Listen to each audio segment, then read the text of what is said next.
బంగ్లా గ్రామంలో దాదాపు వందలాది మంది వంట గ్యాస్ కోసం బారులు తిరిగినటువంటి పరిస్థితి ఉన్నది.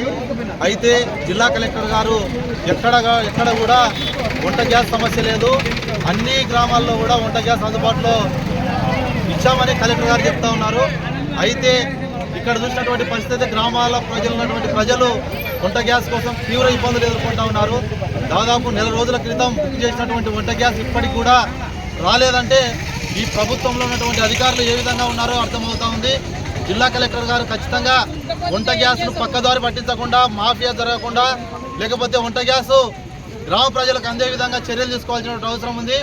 గత 15 రోజుల నుండి బుక్ చేసినటువంటి ఏదైతే వంట గ్యాస్ లబ్ధిదారులకు ఈరోజు గ్యాస్ రాకపోవడం వల్ల కేజీ రోడ్డు జూపాడు బంగ్లా మండలంలో వందలాది మంది కూడా ఆందోళన కార్యక్రమాలు నిర్వహించడం జరిగింది. తక్షణమే హెచ్పి గ్యాస్ యాజమాన్యం గ్రామ ప్రజలకు వంట గ్యాస్ అందించడానికి చర్యలు తీసుకోవాల్సిందిగా మేమంతా కూడా కోరుతా ఉన్నాం. లేని పక్షంలో వంట గ్యాస్, హెచ్పి గ్యాస్ ఎదుట పెద్ద ఎత్తున ఆందోళన కార్యక్రమాలు కూడా చేస్తామని కూడా తెలియజేస్తా ఉన్నాం. ఎం రమేష్ బాబు, సిపిఐ జిల్లా కార్యవర్గ సభ్యులు.